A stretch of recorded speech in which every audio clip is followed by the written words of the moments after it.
Deuxième cours du cycle analysé, la contrainte énergie-climat. Alors on va faire un petit constat déjà de la contrainte climat et de la contrainte énergie, et ensuite on verra l'aspect CO2 dans les énergies. Alors, qu'est-ce que la contrainte énergie? Est-ce que ça parle un petit peu? La contrainte climat, ça je pense que c'est quelque chose que vous avez commencé à voir venir. Du coup, le CO2 dans les énergies, est-ce que c'est pareil? Est-ce que toutes les énergies émettent la même quantité de CO2 pour une quantité d'énergie fournie?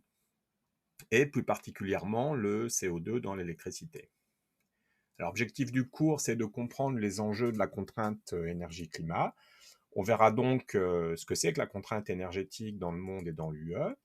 La principale cause du dérèglement climatique, on va rapidement survoler, et on verra les leviers pour gérer cette contrainte.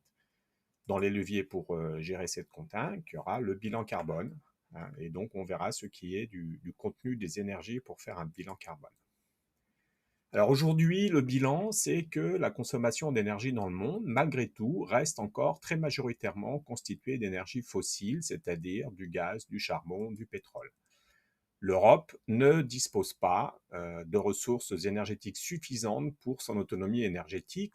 L'actualité récente nous montre que c'est un problème quand même qui est loin d'être négligeable. Malgré tout, les stocks d'énergie fossile sont limités, donc à terme, il n'y en aura plus. Et donc là, il faut aussi prendre en compte qu'une transition énergétique, passer d'un mode de fonctionnement énergétique à un autre, c'est à la fois coûteux, ce sont de gros investissements et c'est long. Les énergies fossiles, leur problème majeur, c'est qu'elles rejettent d'énormes quantités de CO2 dans l'atmosphère et qu'en un siècle, 50% des énergies fossiles ont été brûlées, ce qui a fait augmenter le taux de CO2 de 40% depuis 1880. 1880, c'est le début de l'ère industrielle. C'est aujourd'hui en train d'augmenter, malgré tous les efforts faits, ça continue à augmenter d'environ 1% tous les ans. Et le problème, c'est que le CO2, c'est un gaz à effet de serre, parmi d'autres, bien sûr, qui modifie profondément notre climat. Et accessoirement, le CO2 provoque l'acidification des océans, donc c'est aussi quelque chose qui perturbe l'environnement naturel des poissons, des ressources de la mer. Ces deux éléments, c'est ce qu'on appelle la contrainte énergie-climat, c'est-à-dire qu'on va manquer d'énergie, la combustion des énergies fossiles provoque un dérèglement climatique, donc on a finalement deux contraintes en une. De tout cela, on conclut qu'il va falloir consommer moins d'énergie et surtout des énergies qui produisent le moins de CO2 possible. Alors les leviers disponibles pour arriver à ça, c'est une réduction des pertes déjà, transport, utilisation de l'énergie, première chose, avoir des appareils plus efficaces, une amélioration de l'efficacité énergétique, c'est-à-dire faire pareil avec moins d'énergie. L'utilisation d'énergie non fossile, le bois énergie, l'hydraulique, l'éolien, le photovoltaïque, la biomasse, etc., etc. Et cette contrainte énergie-climat, il faut bien comprendre qu'elle doit devenir un réflexe à tous les stades de la vie d'un produit, de sa conception, de sa construction, de sa vie utile, jusqu'à son recyclage. C'est ce qu'on verra dans un prochain cours, l'analyse du cycle de vie des produits. Alors, quelques petites données pour étayer ce constat, de choses un petit peu inutiles ou de...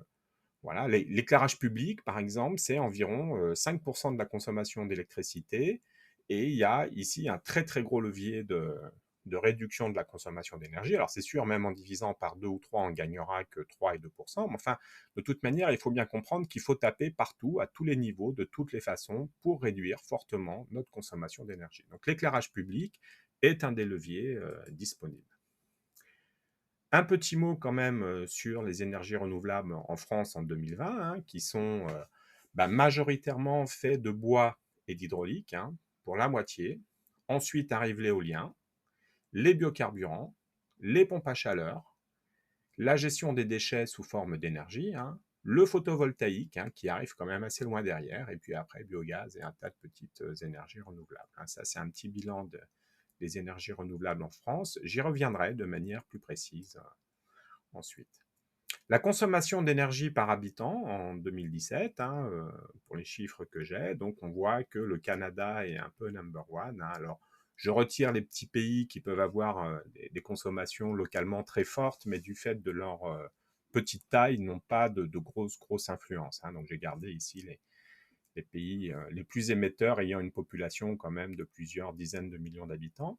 Les États-Unis arrivent en deuxième place, suit la Russie, hein, gros consommateur d'énergie fossile finalement, et assez gros consommateur d'énergie par habitant, puisque plus fort que la France, et plus que l'Allemagne, le Japon, l'Union européenne, Royaume-Uni, Chine, etc.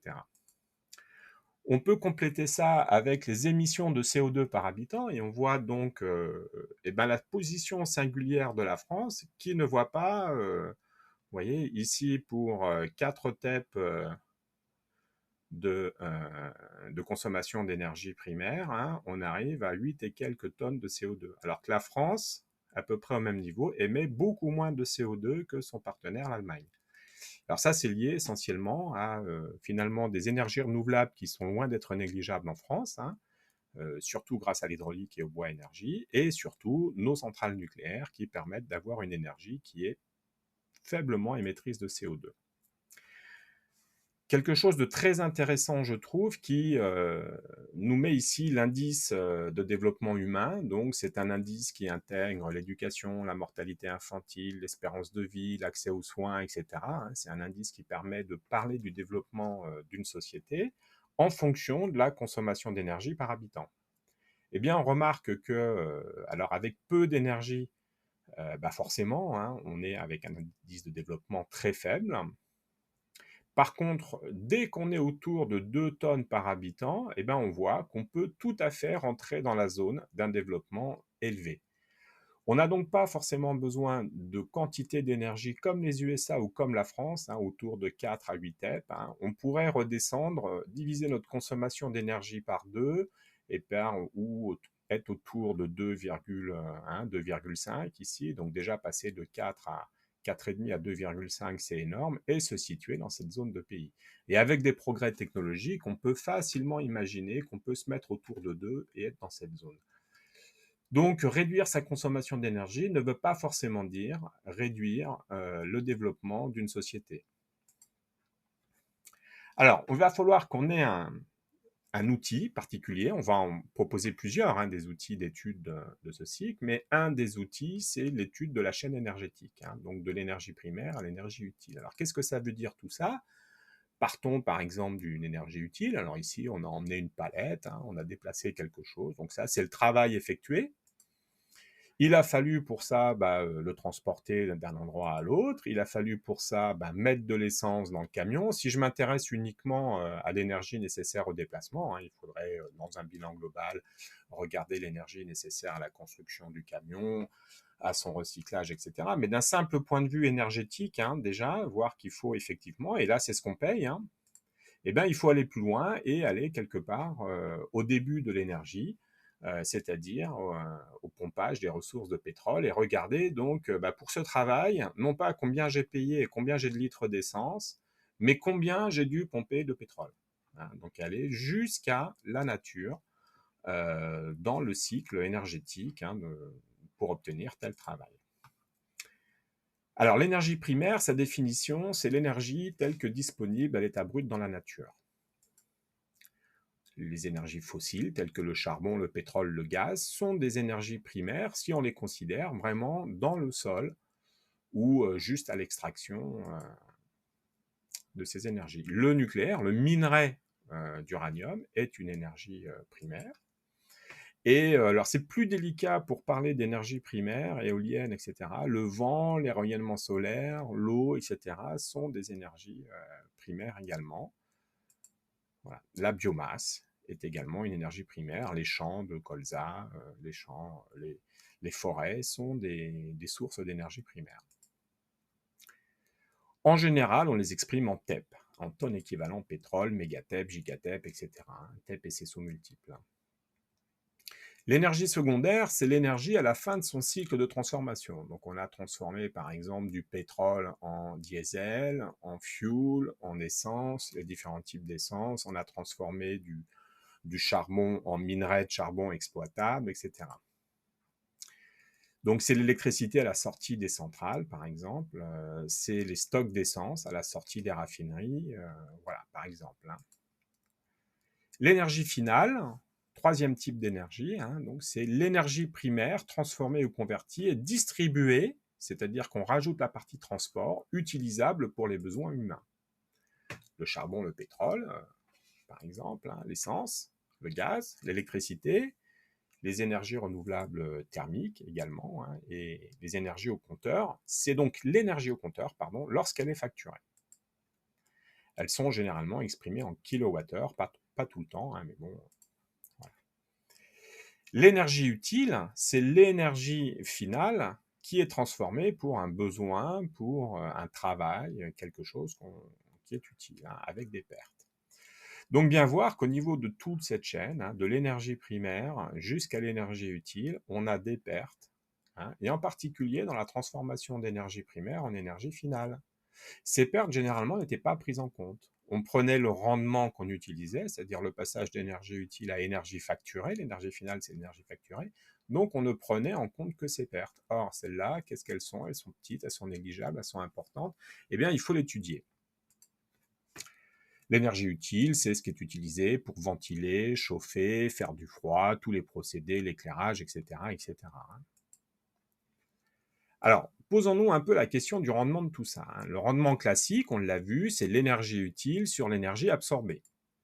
Hein, c'est un rendement économique finalement, l'énergie absorbée, c'est celle qui est facturée au compteur, hein, et l'énergie utile, c'est le travail réalisé. Hein. Si on fait ces calculs sur une même durée delta t, on arrive au fait que notre rendement, c'est aussi la puissance utile sur la puissance absorbée. Hein, je vous l'ai dit, à condition qu'on soit en régime permanent, c'était l'objet du cours précédent. Alors, par exemple, la voiture a un rendement utile de entre 60, la voiture électrique a un rendement de 60 à 95% suivant son utilisation, alors que le moteur thermique a un rendement plutôt de 15 à 25%, hein, suivant son utilisation également. Alors si on regarde un petit peu, énergie utile sur énergie facturée, c'est l'énergie utile sur l'énergie finale. Hein. Mais du point de vue des ressources naturelles, il faudrait regarder le rendement de l'énergie utile sur l'énergie primaire, ce qui me permet de regarder ici qu'est-ce qu'il se passe par rapport à mon prélèvement d'énergie dans la nature. Je vous rappelle que l'énergie primaire, c'est l'énergie disponible naturellement dans la nature. Alors, une petite écriture énergie utile sur énergie finale sur énergie secondaire sur énergie primaire. On voit bien que ça, c'est l'énergie utile sur l'énergie primaire, hein, c'est le rendement dont on a parlé, avec des simplifications ici. Ce qui nous permet d'écrire finalement trois rendements. Le rendement d'utilisation, celui qu'on avait déjà l'habitude d'utiliser, hein, l'énergie utile sur l'énergie finale. Ça, c'est notre rendement habituel. On a le rendement de transport, pardon. C'est le transport, donc, pour passer de l'énergie secondaire à l'énergie finale. Et on a, au final, le rendement de conversion qui nous ramène l'énergie secondaire en énergie, l'énergie primaire en énergie secondaire. Hein. Et donc, ce sont ces trois rendements, c'est toute cette chaîne qu'il faut utiliser et regarder maintenant. Alors, un petit exemple sur la voiture essence, hein, le pétrole brut, pour le ramener à la raffinerie, il y a environ 4% de pertes dans les soutes des pétroliers. Déjà, le pétrolier, il faut aussi lui fournir de l'énergie pour qu'il avance. Hein. Il y a 4% de l'énergie qui est perdue pour arriver à la raffinerie. C'est un chiffre moyen, ça peut être beaucoup plus élevé. On peut avoir 50% pour certains schistes bitumineux. Hein. Donc, voilà. De la raffinerie, donc, pour obtenir de l'essence, on a encore quelques pertes, hein, on ne récupère pas tout. De la raffinerie, pour ramener jusqu'à la pompe, on perd encore 2%. De la pompe pour aller à notre véhicule, alors là, on va penser hein, qu'on ne fait pas de perte au passage du réservoir, qu'il n'y a pas d'essence qui coule à côté, et on a notre rendement de 30%, qui est le rendement du véhicule de 35%. Hein. Et donc, au global, on obtient un rendement de 31%. Hein, donc, ce n'est pas extraordinaire. Alors passons à la suite, hein, passons à la voiture électrique, en imaginant qu'on va faire notre centrale électrique avec un pétrole brut. En réalité, c'est plus compliqué. Il y a, suivant les pays, du pétrole, de l'énergie nucléaire, etc. Mais le principe restera à peu près le même, hein, du charbon. Voilà. Alors, on retrouve notre rendement de 96%, hein, pour aller à la raffinerie. On retrouve le rendement de transformation du pétrole en essence, hein, ou en fuel lourd ici, hein, plutôt pour une centrale fuel. Hein. Là, par contre, on aura un très bon, parce qu'on est de grande quantité, un rendement de 99%. Et par contre, la centrale électrique, son rendement moyen, alors ça dépend effectivement du combustible utilisé. Si c'est du gaz, le rendement est un peu meilleur. Si c'est une centrale nucléaire, le rendement est un peu plus faible. Charbon, pétrole, c'est à peu près ces valeurs. Ici, j'ai pris la valeur moyenne pour l'ensemble des moyens de production. Ensuite, il faut transporter cette électricité sur le réseau. Là, on a 6-7% de perte. Ensuite, il faut cette fois-ci passer du réseau dans la batterie. Alors, il y a des pertes. Hein. Quand on charge une batterie, toute l'électricité n'est pas intégralement transportée dans la batterie. Et puis après, on a notre rendement de 85% pour une voiture. Et c'est le rendement du véhicule électrique qu'on avait regardé. Au final, on arrive à un rendement de 25%. Alors, tout ça, c'est suivant l'usage, hein, effectivement. Mais on se rend compte que sur cette chaîne-là, si on a de l'électricité qui est produite avec du pétrole, finalement, le rendement global du pétrole brut jusqu'à ma voiture électrique, eh bien, est à peu près équivalent. Alors la différence, c'est qu'on ne pollue pas la ville, mais on pollue au niveau de la centrale, donc c'est une pollution déportée, mais on est sur des ordres de grandeur à peu près équivalents. Je ne vais pas dire qu'il y en a un qui est mieux que l'autre, ça dépend des hypothèses d'utilisation qui sont faites sur ces deux véhicules. On va dire que globalement, un véhicule électrique en fonctionnement urbain se placera devant la voiture électrique. La voiture électrique se passera devant la voiture essence. Par contre, sur des trajets d'autoroute à grande vitesse, c'est la voiture essence qui reprend le dessus. N'oublions pas malgré tout que pour faire ce bilan, il faut savoir comment est produite l'électricité. Si on a une électricité produite avec du charbon, du gaz ou du nucléaire, tout ça, ça rentre en ligne de compte. Tout ça, c'est pour vous dire que vous voyez que le raisonnement est complexe et il est loin d'être simple. Donc, du point de vue des rendements, on peut dire que ces deux véhicules sont équivalents. Alors, ne pas oublier la notion de vecteur énergétique. Hein. L'électricité ou l'hydrogène ou l'air comprimé n'existent pas ou presque de manière naturelle et exploitable dans la nature. Alors, bien sûr, il y a de l'électricité lorsqu'il y a de la foudre, de l'hydrogène, on en trouve un petit peu, de l'air comprimé, on peut en trouver un peu, mais on ne sait pas récupérer l'air comprimé, la mettre dans une bonbonne et la distribuer à grande échelle. L'hydrogène, il faut casser des molécules d'eau ou des molécules de méthane pour en extraire l'hydrogène, même s'il y en a des petites quantités qu'on peut trouver dans des ressources gazières. Et donc, lorsqu'on parle de rendement, le rendement de la voiture à air comprimé, on dit ah ouais, c'est génial, la voiture à air comprimé, ça ne fait que rejeter de l'air. Oui, mais alors comment on a comprimé l'air? À l'électricité, intégrons le cycle de l'air comprimé dans cet ensemble. Voilà, je termine cette partie de cours. Je me garde une autre partie de cours où je parlerai plus particulièrement du CO2 dans les énergies, hein, parce que c'est un peu le gros objectif de ce cours. Là, c'était un peu l'introduction à la problématique, en particulier avec les objectifs de rendement. Donc, quel type d'énergie est majoritaire dans le monde? Eh bien, on se rappelle que ce sont les énergies fossiles, hein. Qu'est-ce que ça cause des problèmes? Bien sûr, ça pose un problème de rejet de CO2 dans l'atmosphère, de rejet de grosses quantités de CO2 qui détraquent le climat. Alors l'impact du CO2, voilà, comment faire? Pour limiter l'impact du CO2, il faut revoir tous nos modes de raisonnement pour limiter la consommation d'énergie. C'est ce qu'on appelle la contrainte énergie-climat. Qu'est-ce qu'une énergie primaire, par exemple? Les énergies primaires, ce sont les énergies disponibles naturellement dans la nature, charbon, arbres, euh, pétrole, etc. Qu'est-ce qu'une énergie finale? Alors, c'est l'énergie facturée au compteur. Alors, des exemples d'énergie finale, de l'essence, de l'électricité, du gaz, hein, du gaz de ville au compteur, par exemple, ou du gaz qu'on achète en bonbonne. Au moment où on l'achète, on achète une énergie finale si on achète une bouteille de gaz, par exemple. ou si on achète du bois, si on achète des stères de bois, on achète une énergie finale. Qu'est-ce que l'énergie utile? C'est l'énergie qui produit le service attendu, donc l'énergie consommée par une lampe, hein, par exemple. Pardon, le flux lumineux d'une lampe, ça sera l'énergie utile. La chaleur produite par une chaudière, le flux d'air produit par un ventilateur, voilà toutes les énergies utiles. Qu'est-ce qu'un vecteur énergétique? Alors un vecteur énergétique, c'est une énergie qui n'existe pas sous forme naturelle dans la nature, par exemple l'électricité, l'air comprimé ou l'hydrogène. Voilà, donc effectivement, à suivre le CO2 dans les énergies, donc la partie la plus intéressante de ce cours, et ensuite une conclusion sur ce cours.